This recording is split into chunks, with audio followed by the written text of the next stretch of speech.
All right. Hey, hey. Hey, what's up? So, oh, Kyoko's here. So, how are you? Start off with that question again. I feel like we need I don't know, a decent pulse this time because it's been a little while. So, Yeah, it took a second for us to get back on the same swing of things. exactly. Well, that's okay. Yeah, I'm good. It's been things are starting to get a little bit back to normal here in Japan. Mm. Um, at least on post, and that has been doing tons for my mood, which sort of surprised me. Hmm. I didn't really think that I was feeling as affected by all the stuff that was going on with not being able to go out, but apparently I was. Hmm. In what way? Or what did you realize, Lauren? I just realized like I have a lot more hope and optimism, and like when I wake up in the morning recently, I feel like, "Oh, like what can I do today? Like the world is my oyster situation." Hmm.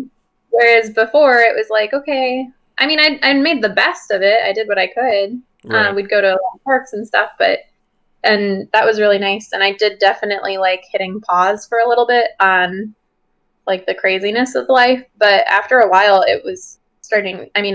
I'm sure a lot of people feel this way, where it's just like you have this stagnation in your life, and you can't really make any progress or like go move forward. Not even just like go to places, but it's yeah. The stuckness. So So, how would you actually kind of? It's kind of curious. Um, I recently just had kind of like a revelation with the definition of the term mood. So like how would you define like what is mood for you? that's a yeah. So we got to talk about that a little bit this week, and I should have asked more questions about that to you. So I'm excited to hear what you think also. Hmm. But I would say mood is just like my standard, like when I wake up, how I feel. I guess for me, it's really like optimism versus pessimism for the day, Okay. a little bit. Or, sometimes it has to do with just like, no, I really think it does boil down to that for me. Like just today overall. Like, yeah. So in a day, if I have like a better mood, it doesn't always mean Mhm. I'm like super happy necessarily. It's like I don't know. It's like I feel like there are possibilities for the day, and there's like hope for it, and I don't know. So But it's if like I'm a like hope for like a 24-hour period chunk and that's how you kind of yeah, think of it. Okay. Okay. yeah, because I would say anything longer than that period, maybe like over a few days or that sort of thing. I don't know if it shifts away from mood exactly, but it's like it's more of that's almost more like attitude or something a little bit bigger for me, Hmm. Hmm. or personality even somewhat. So like I think one of the things you talked about this past week with like learning more about mood and everything Mm. was that you said it's interesting because people have like a baseline mood. Right.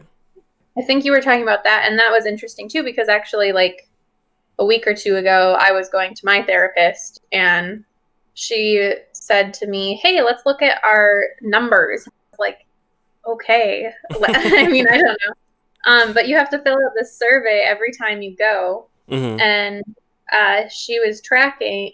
So I've been going for like 2 years or something. So they every time I go, they have new data to input on my how I'm feeling that day.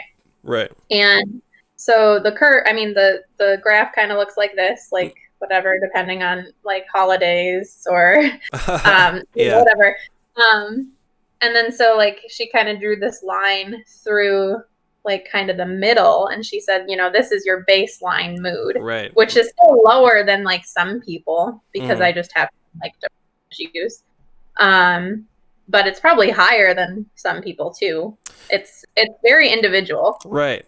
And that's a very that's for me was like the most curious thing is that I don't have that kind of um like long-standing history with like the same or even like a long-standing history of just like mental health um experiences like in general. So I don't know exactly, like I understand the concept of the baseline, but at least like with my recent like assessment or whatever, it was pretty much just like four like very condensed sessions, and like 95% of it was the actual like testing, and like Hmm. going through all that material and stuff. So I'm sure she's like, or yeah, I'm sure she's like pulling from just like pools of data or like her own experience too and her own practice or whatever to give me like my own baseline.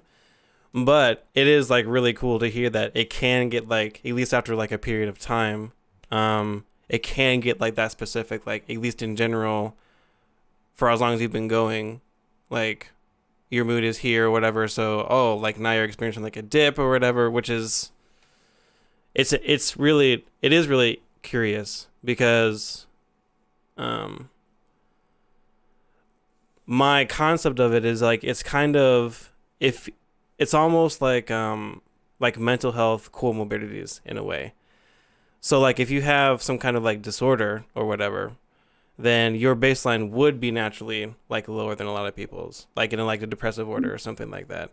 So it was actually that distinction kind of that was really curious to me, you know.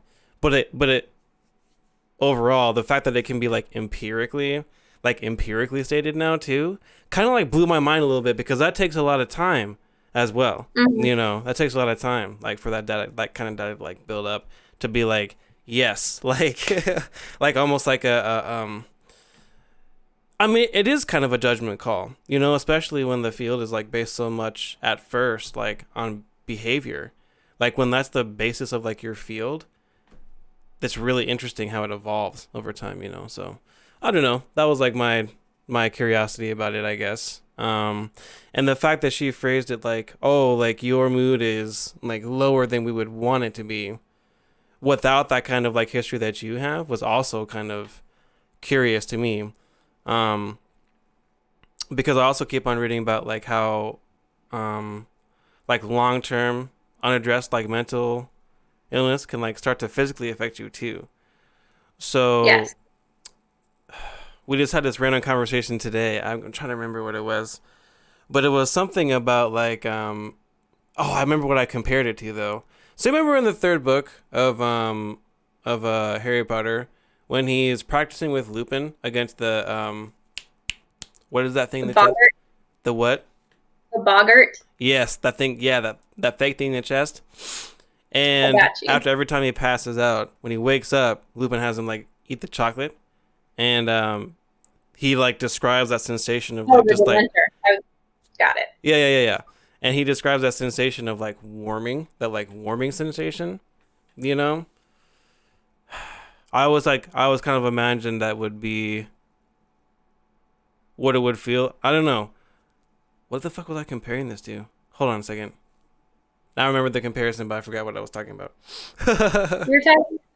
You were talking about when she said that your mood wasn't where she thought it should be, or like where they'd want it to be, without having any sort of like comparison. Oh right. It's So you. yeah, another thing she was assessing was like how I was taking the news, I guess. So I guess I made that comparison because I was just like, I was trying. She was like, "Well, how do you feel about like your diagnosis or whatever?" And I was just like,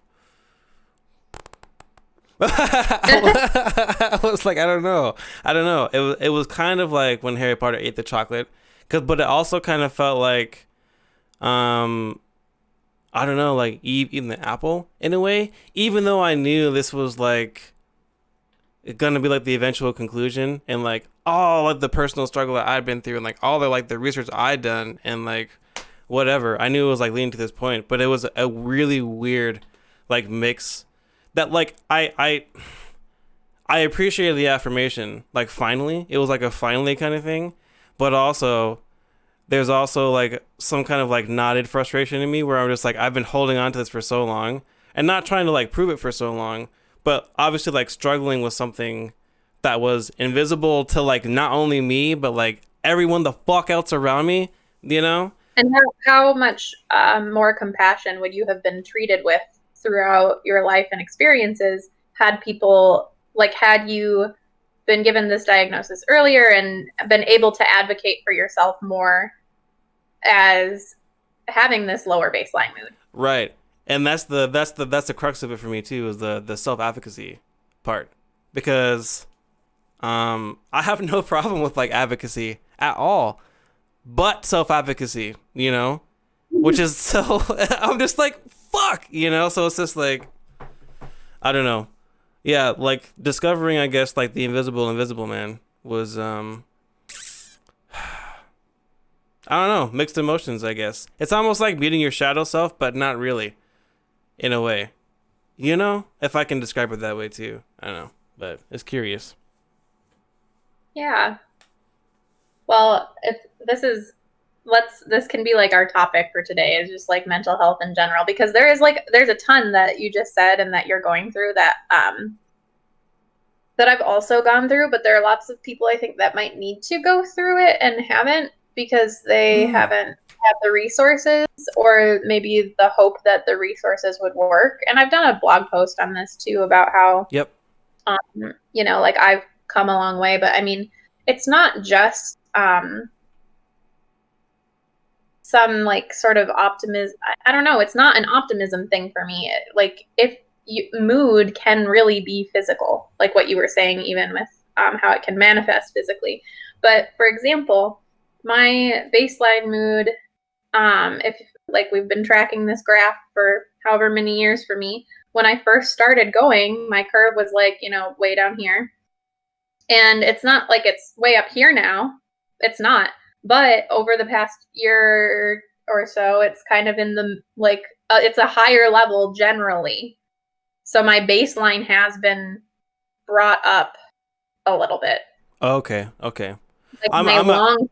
sorry. I'm kind of imagining it. You know the ear tests, how those look. I'm kind of imagining Yes. that's how that kind of looks. Sorry. Go ahead. I didn't mean to interrupt. No, it's okay. I should have brought like diagram or something. But no, I mean, so I think people get kind of hung up on this, like, oh, well, therapy might not really make me feel better, or it's not going to do anything right away, or like they go for even, I don't know, 3 months or something, and they think like this hasn't been helping, because it's not like a light switch, and it's not like it'll ever feel like a light switch. Right. I don't think realistically. Right. Right.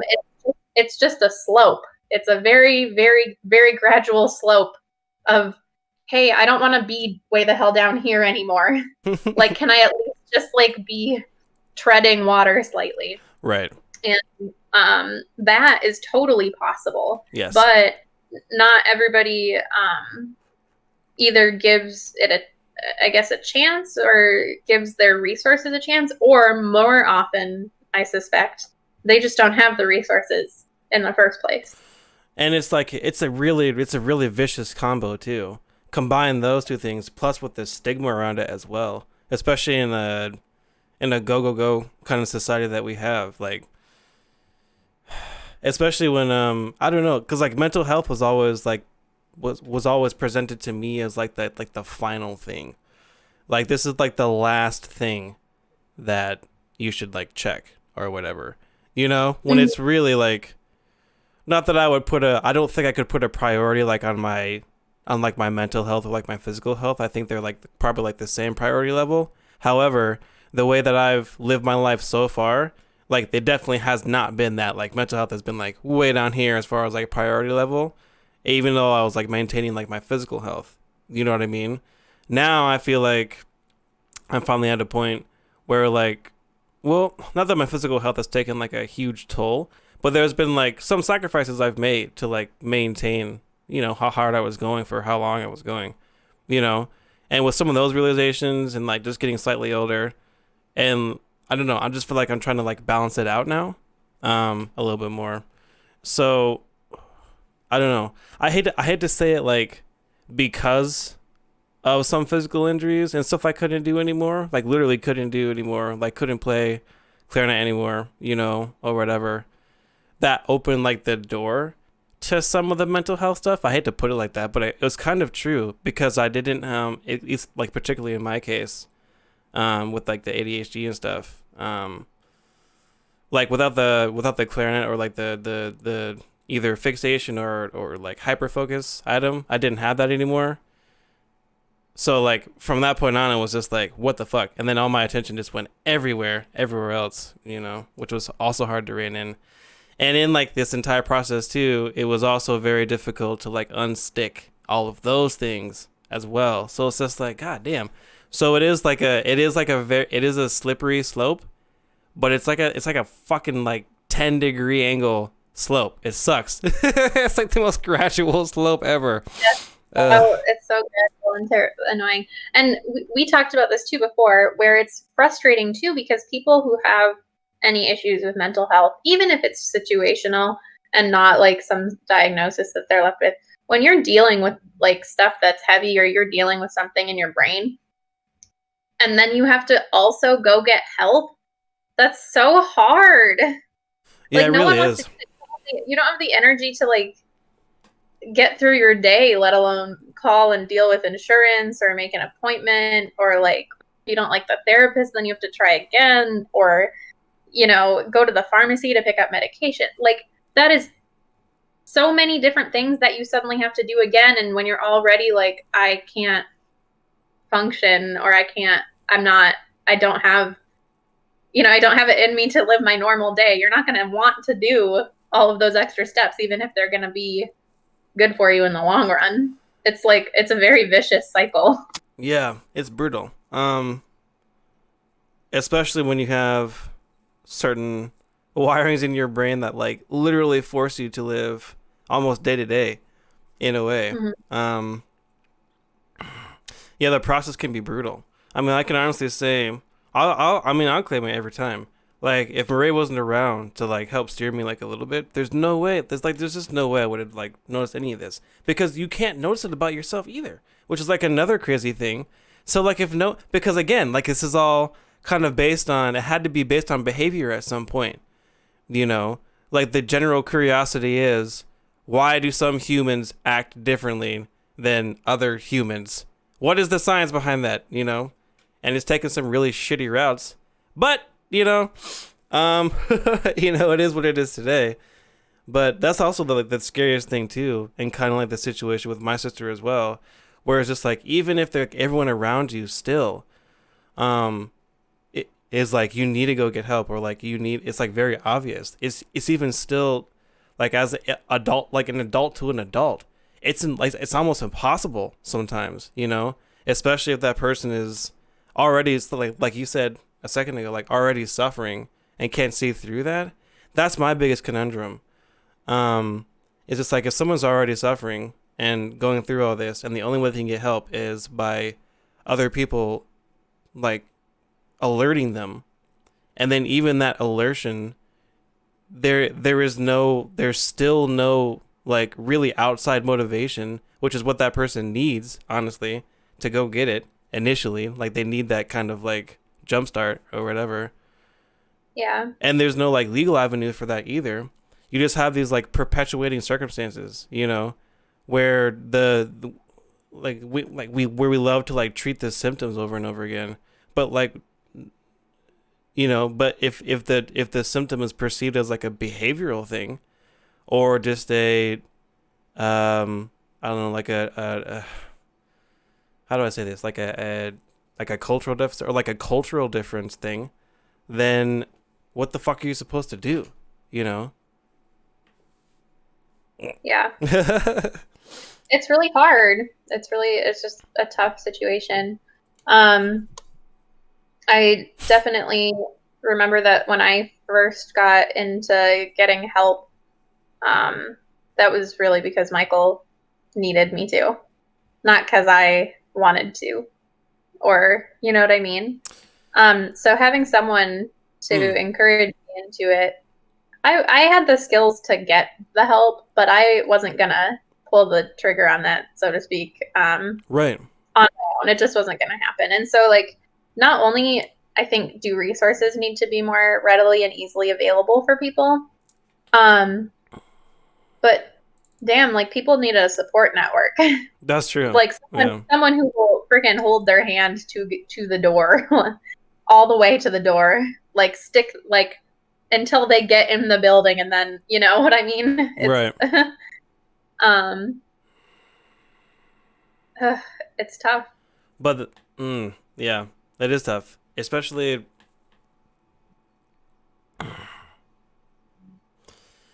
I mean, that's the tricky part of it too. You know, is that does the hand holding to the door, like, who does that? Like, there's not even a system in place in America where that's actually a thing, because the people you have to call to get the hand held to the door are armed when they come, you know? So it's just like, well, that's what I'm saying. It's gotta, I mean, realistically, it ends up having to be our own support network, because that, like, yeah, like, I'm like really, really local support, you know? Yeah, like our personal, like, family, friends, chosen family, whatever. Right. Like those people. But I think it's hard sometimes for those people even to, like, encourage someone to, like, they love to go get help, because there is stigma and they don't want that person to be embarrassed, or they don't want to, like, offend them or whatever. So I think just the more that we can have dialogue about mental health in general is going to be helpful, because it's really about changing a culture at this point. It's another one of those really incremental changes that we might not be able to say tomorrow this will be better, but if we can just keep making, like, helping take away the stigma, sharing stories, and letting people know our experiences, taking away some of the unknown, because that's the other big thing, is if you haven't gotten a therapy, if you haven't tried medication, if you haven't addressed certain issues, not that you have to do any of those in particular, but if you have not done any of those, then there's a lot of fear behind it because it's unknown. Right. And so talk to people about it first. It makes it way less terrifying to, you know, try them. Exactly. And that's why I, like, I'm also kind of like adopting language, like, oh, well, now anyway, because I always kind of think that this anyway, because I play so many RPGs. So I always, like, adopt language of, like, oh, like, my mental health journey, because now I can actually see it as one, even if I didn't have any, like, I don't know, like, official in the books, I guess, mental health stuff. Like, everyone is still on a journey, whether you frame it as, like, a mental health journey, or, like, your physical health journey, or just, like, your life journey, like, whatever. It's just an aspect of it, right? But I don't know. Well, whether it's documented or not, it exists. Say that one more time. Whether it's documented or not, it exists. Exactly. Yeah. And whether someone has a mental illness or mental health issues, they still have mental health. Mm-hmm. And that's going to vary for everyone, because nobody lives a perfect, easy life. Even, I mean, it's just not possible. Yeah. We all have things that happen to us, so. Exactly. Or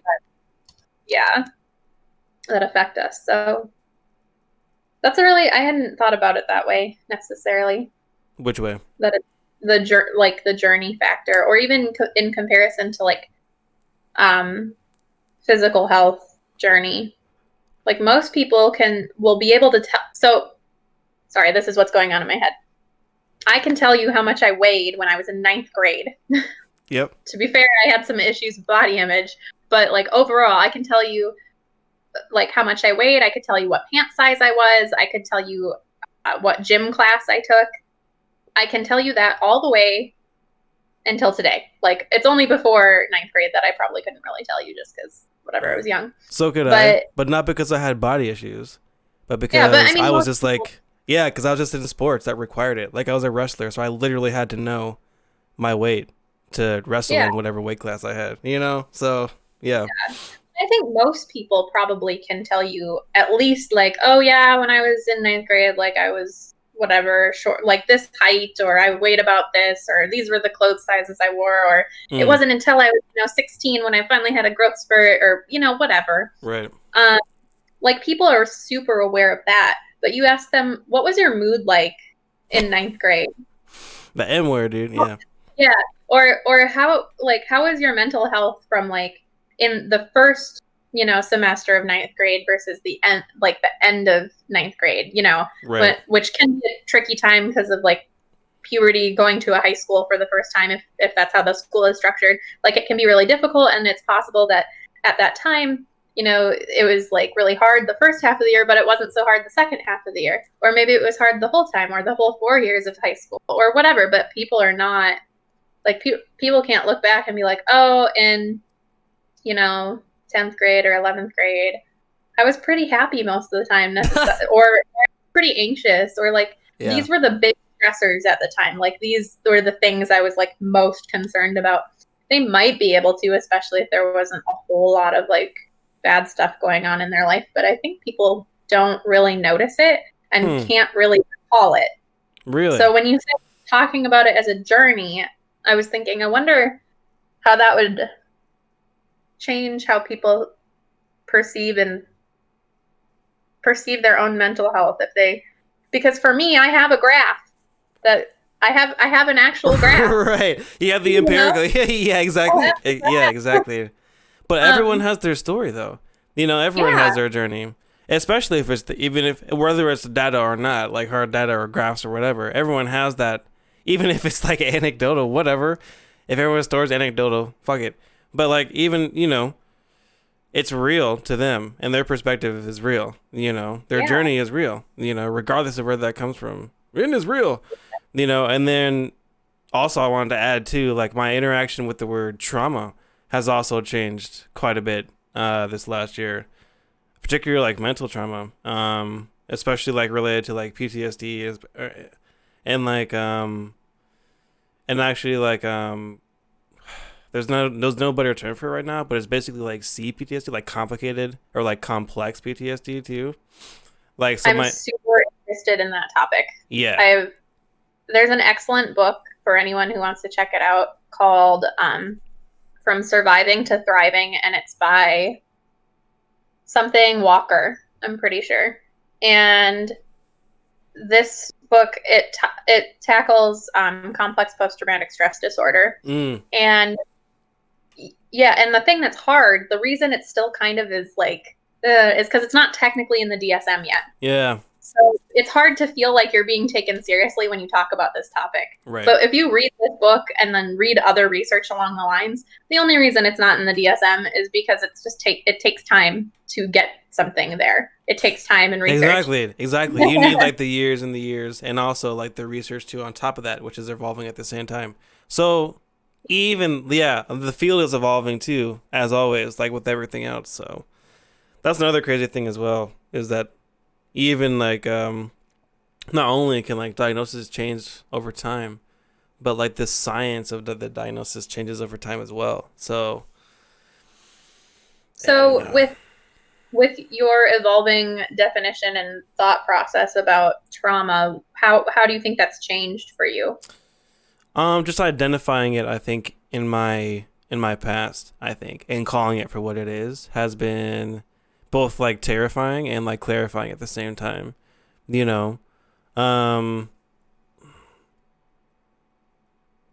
Just like different experiences, whether it like happened to me or like just stuff that I've seen, I have, even in my own brain, have like pushed it away and been like, oh no, that wasn't trauma, that was just like fucking like other life shit. Yeah, exactly. Exactly. So I was like, oh, that was his life, whatever. I'll just push that away and not call it for what it is. But being that dishonest with yourself, like, you pay a price for that, whether then or later. So yeah, having like, I don't know, just having the accurate verbiage and like the accurate definition, at least in my mind, and then being able to like make it a tool that I could use to like accurately identify things in my past where I was just like, oh yeah, that was, not only was that traumatic, but I also suffered like that trauma as well, and then just starting like connect the dots for not like excuses for some of my behaviors or like opinions, but it actually like kind of like shores it up, like in my mind a little bit, where I'm just like, oh yeah, or not only am I like justified in this opinion, but I also have the accurately labeled journey now on why I have that opinion, you know? And I think starting from a place like that is like incredibly powerful, because it's almost like you're like breaking a bone again that kind of like healed wrong.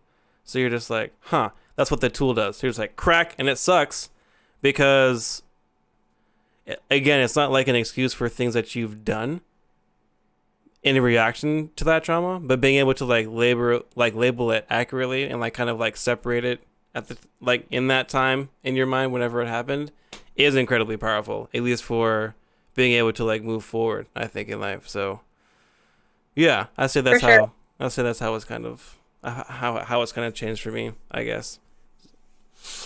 That makes sense. I have a really nerdy kind of example for you that you'll understand. I'll try to make it friendly for people who aren't musicians too. But so I think the thing with trauma and having experienced trauma is it doesn't excuse actions like in the present day or behaviors or like bad things that we do. Really, it doesn't excuse it. Right. But first off, like when you're dealing with trauma, it's already a traumatic bad thing that has influenced you in a negative way. And so you have to like cope with that. If you can validate your feelings, you are much more likely to get to and because you can label it, because you know like where that trauma came from, if you can label that and think about it and understand it completely, then you are much more likely to be able to attack the actual behavior itself, because you don't have to get past that validation anymore. Right. If you haven't done that, yeah. So I'm not explaining this very well, but if you haven't done that work, if you haven't identified it, then you're also still fighting against yourself and this like past part of yourself, instead of just fighting with trying to do the right behaviors right now, or the ones that are whatever. I'm saying right, but I don't. It's situational. So, it's like, so this is where the nerdy music thing comes in. When you're playing, yeah. So when you're playing a piece of like fast music, right, and it's like it's really staccato, which means like really short, and lots of articulation, which means you have to use your tongue a lot. If you're playing it really fast and you keep screwing up over and over and over, and you slow it down and you keep screwing it up when you speed it up, then likely the actual problem is not that you aren't reading the notes fast enough and your fingers aren't moving fast enough. It's probably that your tongue is doing something wrong. It's you're not coordinated between those two parts of your body. And so you have to approach that differently than you would approach just your fingers not being fast enough. Right. The strategy for approaching it is different. Which is why a lot of teachers encourage different articulation patterns, overcomplicated note patterns, to pretty much like diagnose essentially what you do need to work on in a given particular passage of music. Yep. Sorry, I didn't mean to interrupt. No, it's good. But so if you're practicing the wrong way, you're never going to it might sort of accidentally get better. Right. Just like doing it over and over and over. But if you're practicing the wrong way, you're never going to address the actual issue. And then when you encounter it again in a different piece of music, same problem is going to come up. Yep. And that's true with, I think, mental health too. If you are trying to address a behavior that you're like doing over and over right now, like one of my big ones is that I bottle things up until I think that like I should probably just run away and never talk to anyone I know again. Yeah. But so there are lots of ways that I could approach addressing that. But if I don't recognize where that came from, I can't address the correct problem and actually make real progress in not feeling that way and not repeating that behavior the same way in another situation. Like I can run away as much as I want. I'll feel that way again wherever I am because of past trauma. But It's just you have to know what's causing it in order to get any better. Yeah. Which is crazy how much, like, I don't know. It's always crazy to me, like, the human capacity to be able to, like, bury things, you know, for as long as they need to, you know. Even like knowing, I don't know. It's just funny to me. I think the official term for like the therapy I was doing is crap. What's it called? It's called like ACT or something. Like acceptance commitment. There it is. Yep, acceptance commitment therapy or whatever. Which actually so happens to be one of the better therapies for ADHD, which I didn't know at the time. But I went down the right path with that one, so that's cool. Handy. Yeah, very handy. But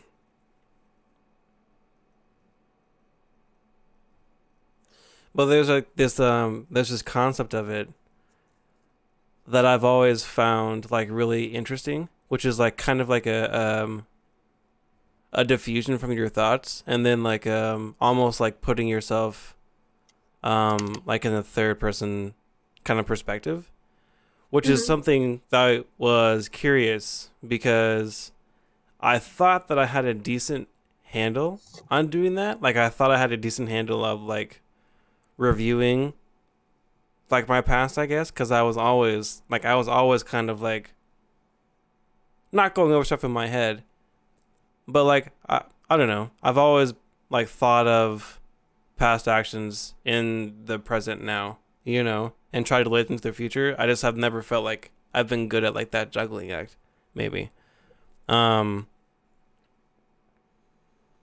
so it was interesting to kind of see that, oh, yeah, a lot of this is just like literally kind of getting like an almost kind of like out of body experience, like third person view of like your own emotions and actions, but also seeing like the emotions and actions separately and from that like third person point of view at the same time, which is, as I'm discovering, like really, really hard to do in the present moment, even though I thought I could do that in the present moment. I really can't. Like I really like, at least in the present moment, like the biggest thing for me was realizing that no matter the given present moment, I was reactionary.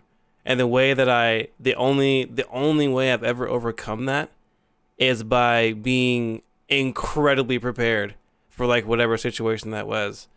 Especially studying classical music at a place like Jacob School of Music. Um, when this test came back, she was like, "Oh, you have like perfectionist tendencies," and I was just like, "Really?" And just like another thing that I like another like label, I guess, or that I just did. I was just like, "Fuck." Well, it makes sense when you say it like out loud, you know. But I just like I would have never thought to label it like that. And she literally like garnered that from like a couple of tests, I think. And she was just like, "Yep, there it is. That's the indicator. Here's the empirical data if you doubt it." And I was just like, fuck, I signed up for this. But, just kind of stuff like that too. I'm just like, huh. Kind of, I don't know, like using verbiage as like as a tool. I don't know. I'm always a huge fan of that. But I don't know. It takes a while too to acquire that knowledge as the person who is suffering from that kind of stuff as well. Well, it's So, like, you know, did you ever, when you were in school, did you ever watch that video? Like, in I can't even remember what class they would have offered it in. But even if you didn't do it in a class, a lot of people have seen it where there's like this crowd of people doing something, like playing basketball, I think, and then like a guy in a gorilla suit walks through it, and oh my gosh, you got to look up this video. So you're told prior to watching the video, or it says like on print or something, it says watch the basketball and see what happens. So you do. At the end of the video, they're like, "Did you see the gorilla?" And like literally, you go back, you watch the same exact video, you will see there was a guy in a gorilla suit just like walking around on the court, but you like most people do not see him at all until really, you should definitely. Well, I mean, you'll look at it and you'll be like, now it's ruined. So I'm sorry, I ruined that. Yeah, you gotta give it. That's fine. That's fine. Yeah. I'm sure there are it's other. it's like the same kind of like phenomenon where it's just like those social experiments that people did were like even like the bad ones were like where there was real, where like someone would get like knocked down in the middle of the street and people would just fucking walk by for minutes, like not just like 2 or 3 minutes, like 10 minutes before these people laying in the street in traffic were noticed by like pedestrians and shit, you know. Yeah. So kind of that same vein of crap, right? Yeah. So, and the thing is once, if you are told something explicitly, it makes it so much easier to notice it. So you might have like experienced these perfectionist tendencies your whole life. You might have been able to like even sometimes go like notice it and deal with it. But until someone like blatantly points it out to you, it's kind of like, you know, these biases or videos or optical illusions where you just can't, when you're too close to it, you just can't see it with that clarity. And yeah. What's that old adage where it's like the elephant, like when you're too close to the elephant or whatever? That's what you're talking about, right? Isn't there like some weird there's some weird saying where it's just like, you're missing the fuck, what is it? So this there is one that is about this. It has nothing to do with an elephant unless you want to change your imagery. Is one about an elephant. I know there's like the missing the forest for the trees or whatever. I know that one. But there's an elephant one too, I swear. I swear there's an elephant one. Someone should tell us the elephant one. Someone should tell us the elephant one. I believe you. And it could be, you know, maybe I didn't hear it because of like where I grew up and stuff. I don't know. I believe me Not too. a lot of I believe me too, but I need a Google affirmation. But I don't want to do that right now. We can look at it later. Yeah. But yeah, there's I don't know. It's there's you know, this stigma that getting help is bad or embarrassing or whatever, but I'm like, it's a shortcut. You're gonna have to deal with all this shit at some point in your life if you you know, if you go to therapy, you get an expert. Like, I don't try to freaking that's the funny thing too. I think people will hate it that if you pose that as a shortcut, I think people will hate that too. You know, but he's like, you're not working hard enough. Why are you not suffering enough? Ugh. No, I mean, I don't mean it that way, obviously, at all. I'm saying that if you choose to take that path, you are going to take a shortcut for yourself, and not like easier. Really, it's just faster. Right. Like you, exactly. Yeah, because this stuff is in your brain. Your brain is going to be with you for a long time.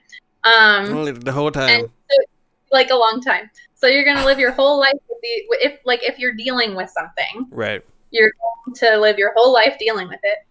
But if you can go ahead and like take that shortcut, like go to the therapist, you'll have this subject matter expert who can help you navigate this path in a, like, instead of going, you know, straight up the mountain, they'll make it a little easier or whatever. I don't know, but it's not something to be ashamed of, and it's not. I don't know. I feel optimistic because I think, you know, society is heading in this direction of therapy being more commonly accepted and being viewed as an important thing, and that's really good because in the past it was not only was there stigma, there was sort of this like idea that if someone was diagnosed or labeled or given help, then they were like damaged goods or something, and you didn't want to do that to someone else. Yep. And I don't think we're really in that moment anymore. Like, we're shifting into the moment where we're like, oh, we just want people to get whatever help they need so that they can get to where they want to be in life. Yeah.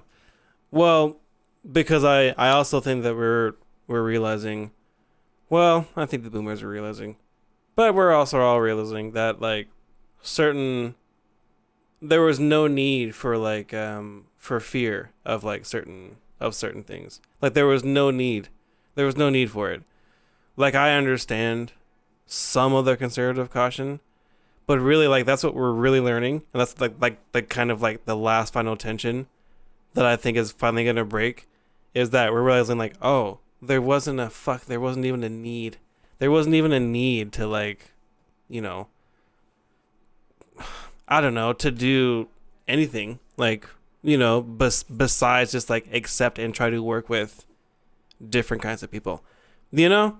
Like that's it. Like that's what we're kind of learning collectively, And that even what we define as like different is different, So Well, I think the next hurdle, honestly, and this is kind of like ties into my millennialism and everything, is going to be we've had these like general kind of mental health practitioners, like psychologists and psychiatrists who, I shouldn't say general. I know they have specified fields, a lot of them, and some people will say, "Oh, I do family therapy," but I think or they'll say like I do, things to do with learning disabilities. Like they do have some emphasis, but I think the next hurdle, mental health wise and everything, is going to be that there are more specializations and that sort of thing. So, like, I was listening to a podcast. I was listening to Black History Year, the podcast, and there was a good episode recently about psychology and like psychology in the Black community and everything. And they were talking about, there's going to be a need now that it's like we're kind of allowed to talk about race and everything a little bit. There's going to be a need for Black therapists who specialize in Black mental health, or even like in my case, I would much prefer to go to someone who who specializes with people who are LGBTQ, like those kind of specializations, and because those experiences and those distinguishers are very important. They're very important. Yeah. Whether or not one cultural group thinks it's arbitrary or not, they're still very important distinguishers to the groups that they belong to. Exactly. And there are just a whole bunch of things that exist for those groups, sort of like culturally, that don't for other groups. And when that happens, if you go to someone who isn't knowledgeable about that, they can miss stuff that's critical to like your mental health. Mm-hmm. So it'd be the equivalent of like me trying to go get therapy and never talking about like what happened like when I came out. And then also them not even knowing to ask. Right. Like you should ask about that because that's like a big deal in someone's life if they had to come out at some point. Right. Or in this podcast, I'm not professing any knowledge on this because it's not but this is what they had shared, was they were talking about how understanding this concept of cultural mistrust, like that can really impact someone's life based on race in almost the opposite direction. And if you aren't aware of it, you can't, again, address it. Right, exactly. So I think that's going to be kind of the next level, is once we kind of finish this shift from stigmatization of mental health, that it's going to be more like, okay, now we need to specialize in it because we're all screwed up. Yeah, and it's going to be, it's almost like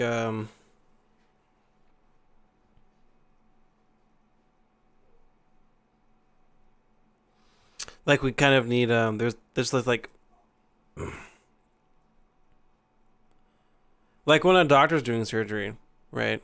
There's like a bunch of tools laid out on the table.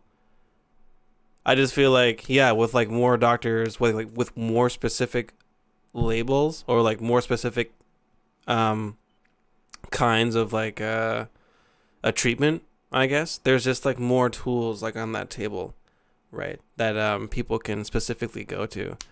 The tricky thing is like having that tool set and then like available to everyone as well. Like not only is it going to be tricky to like get that tool set together, but then like the distribution of that is going to be tricky too. So and that's like, that's the thing that's really hard, is that poverty or limited access to resources is just going to continue to widen this gap between people who are like well off and people who aren't. And it's Right. not going to be financially, it's mental health, it's educationally, it's all these things that people, because of essentially like inherited wealth.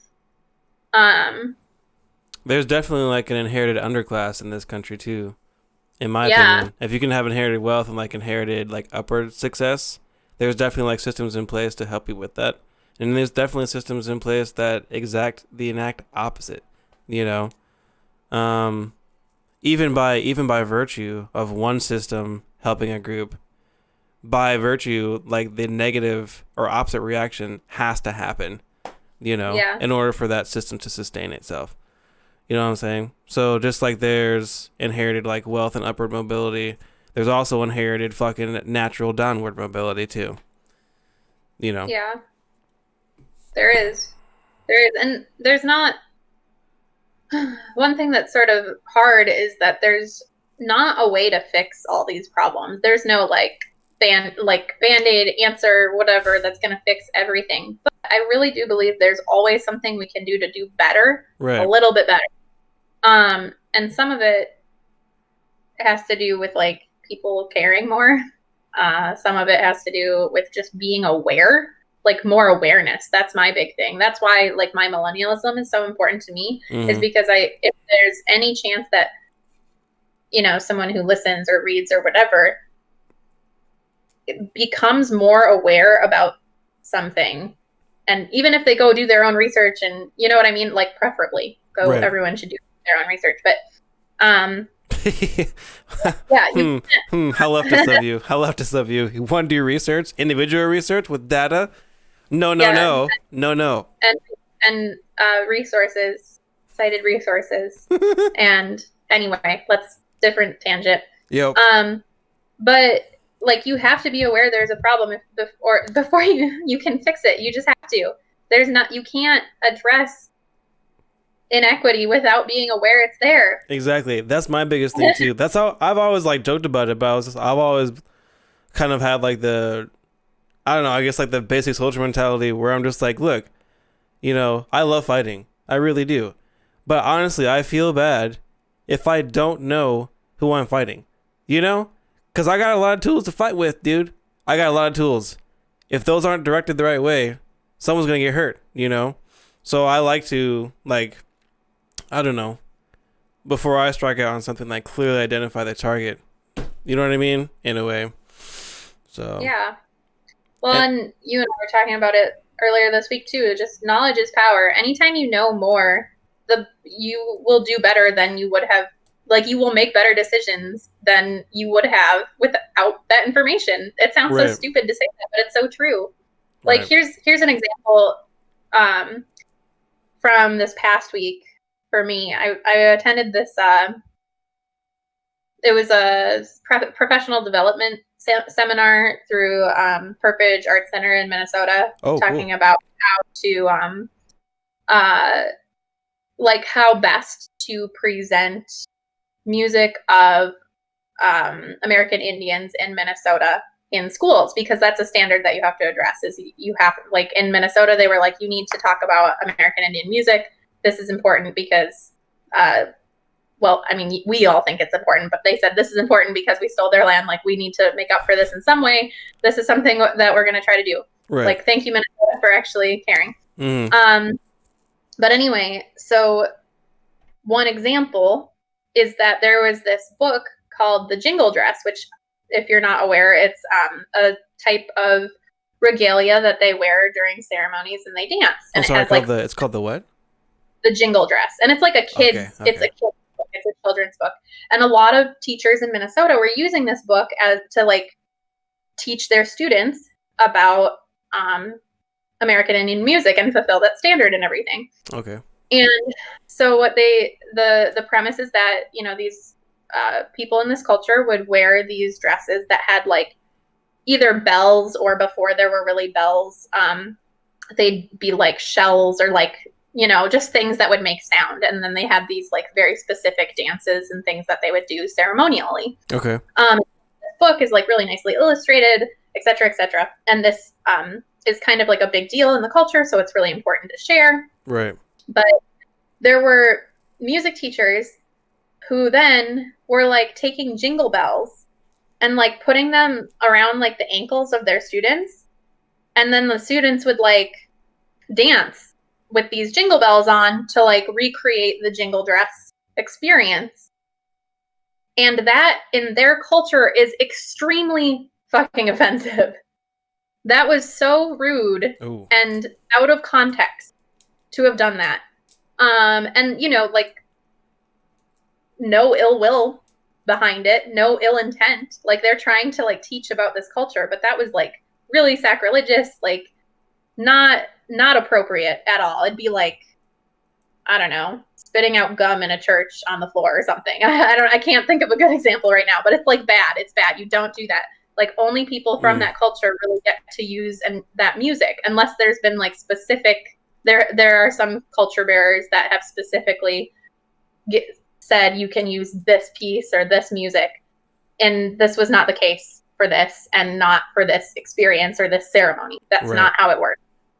But there was nothing bad behind. Like there was no teacher was like, I want to be offensive and hurtful with this. But they just didn't. No one goes into anything, I don't think, intentionally with like, oh, I'm going to be culturally damaging with what I'm going to do right now. But it's tricky. I don't know. It's tricky to tell where the line is drawn for like this kind of goes into like appropriation, I guess, a little bit too, if you wanted to like tie that in there. But it kind of goes a little bit into like, where's the line between like, oh, this is like, we're appreciating this, and that kind of like stepping over the boundary of like, oh, we oh shit, like we just fucked up, you know? That is tricky to. Was doing your research and Right. and not doing your own research necessarily, but like going to the source. If I want to use like American Indian music, I need to go talk to someone who is American Indian specifically, like and ideally someone who that's kind of like, at least in this particular case, there are people who are meant to share their culture for them, like to be representatives for their culture. Right. As opposed to like going to my, like your one Native American friend and being like, can you speak for all, that's not. Oh, that's the not face of really, the face of the race thing. Yeah. Yeah.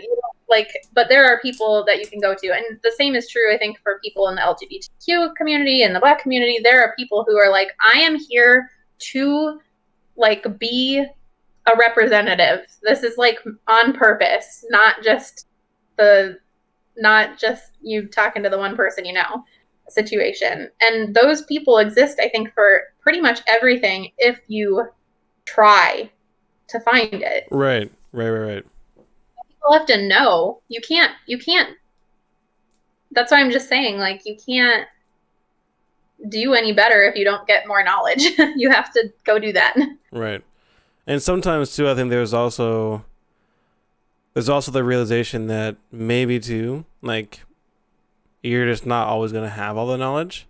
And that's also like, okay, so if you can't get all the knowledge, then maybe don't teach it, or like, don't mess with it. Just have that like respect for it, until such time you can like acquire knowledge if and when you do get it, Exactly. And I know it's like a tough balance. And I think many people, I shouldn't say most, but many people are not trying to do anything wrong. But I think that everybody just needs to take a little more personal responsibility for how they influence others and how their actions can affect others. If we take that personal responsibility and really do our best to avoid, and it's not just like to avoid hurt feelings, but like to, I don't know, be a good friend or a good person. There's this sort of, I don't know, we're so reactive in our days. If we were more proactive in that particular way with people we love or our professions or whatever, I think we could avoid a lot of issues that we're facing in education and politics and everything like that. Like if we took the onus of learning and put it on ourselves instead of on the people who end up being hurt because of our ignorance.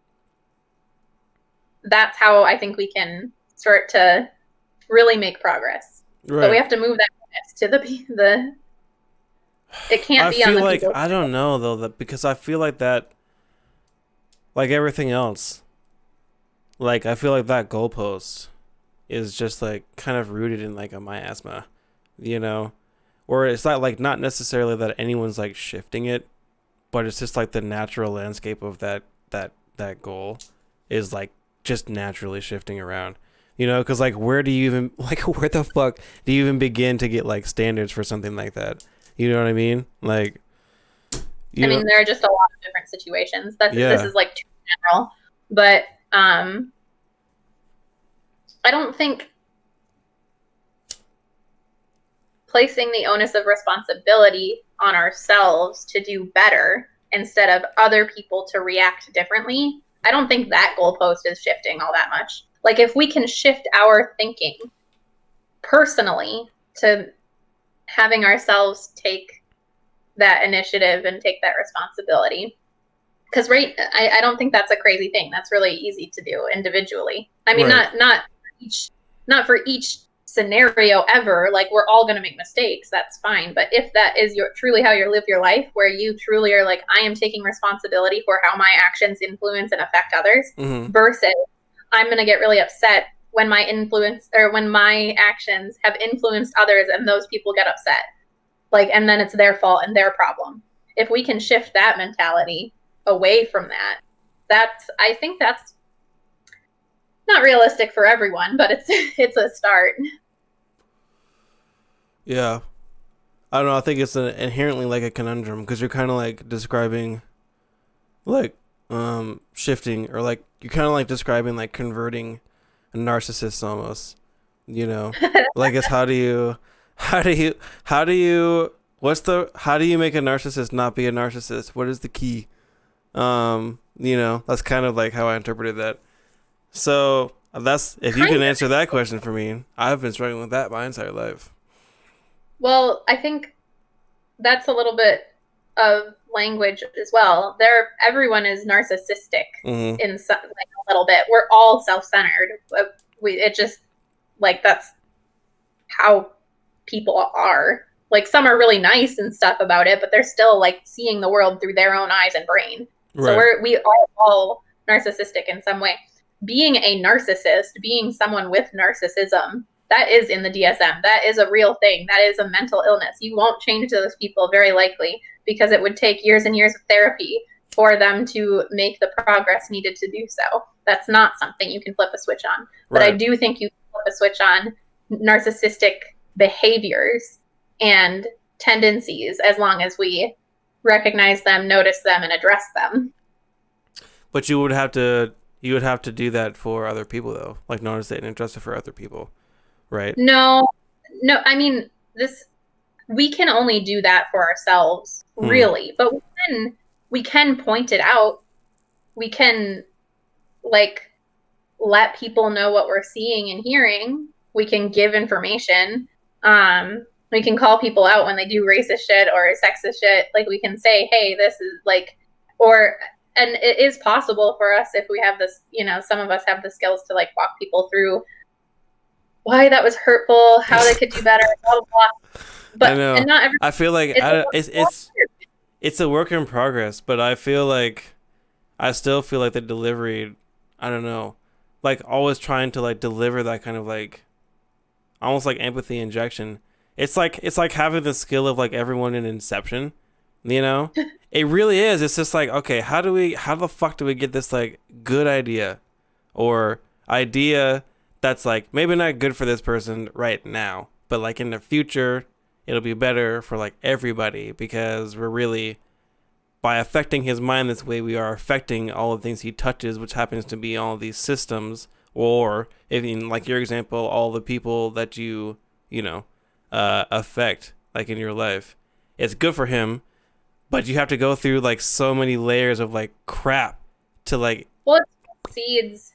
You've used that analogy before. It's seeds. Like like you plant the seed, and then every time you call someone out again, or not like you have to be a jerk about it necessarily, but every time you bring attention to something, it's like watering it, and then eventually they'll get slightly better and things will slightly, but it's not probably just like one person or one event that makes that, seed sprout. And yeah, I've heard that analogy actually. That's like, I think the second or third time I've heard that kind of explained like that too. But I do think that the initial, like I always think of kind of like killing them softly. I never really knew like what that meant, really. But that's how I kind of imagine. Like that's what we're trying to do, kind of in a way. It's like kill them softly, like if you could kill them hardly, or whatever. Like I don't know, like whatever I don't know. I don't really know what that means, but I imagine that's what you would try and do. It's like that first, like kind of like that first, like nudge, maybe like a soft nudge, but it has to be like planted, like kind of like a little bit, like pretty deep, So it's the difference between someone saying something like, I can't think of a great example right now, but I'll just use like someone calling someone gay or like a fag, or saying that's so gay. Let's go with that. Someone's like, oh, that game is so gay. It's the difference between me saying like, shut up, as opposed to, hey, can you not say that because it's like pretty hurtful to me. And that's where more of a seed will get planted, as opposed to just saying, shut up, dude. That's not really helping. Right. I mean, it's good. It's still better than not saying anything, probably. But it's still not really like planting that seed. So I'm talking more about that like investment and growing this process with the people we interact with. And that's a lot of work. But I mean, I don't know. The greater good is pretty worth it. Yeah. Yeah, I would say yes. But so I am going to have to get rolling, though. We've been talking for almost an hour and a half. Michael has a Final Fantasy game to play. All right. Sounds good. But so I won't be free next weekend. We're going to have to cancel for next weekend, but then we'll see everyone again 2 weeks from now. Cool. Sounds good. Yeah, that was fun. I had a good time. Hard to think about. I don't know. I feel like I could probably like spin my wheels on this kind of stuff for like ever, but I'm glad you stopped it. Otherwise, it would have been like episode 5 through 7, time wise. I'm sure we'll come back to it another week. It's always, there's always stuff to talk about in this regard. I know. So, all right, man. We'll have a good rest of your night. Saturday. Yeah. Right. Have a good rest of your day. Thanks. So, bye. Yeah. See you later. Yay! Episode complete. That was fun. I had fun anyway. We haven't been able to do it in a couple weeks, so it was nice to let's finally do that again. So now I gotta chop it up and put it in the library. But anyway, that's gonna be it for now, at least for me. It's like 10 p.m. I usually go to bed at like 11 p.m. So it's almost my bedtime because I'm super lame. But yeah, I'll see you guys next time. Or wait, what is it today? Oh yeah, it's Saturday. I'll probably be on tomorrow. Maybe I'll smash through another like 4 hours of Dead Cells or something. I don't know. We'll see. But yeah. Yeah, thanks for tuning in, Kyoko. And Tripikill too. That was fun. That was a lot of fun. But I'll see you guys next time. Bye.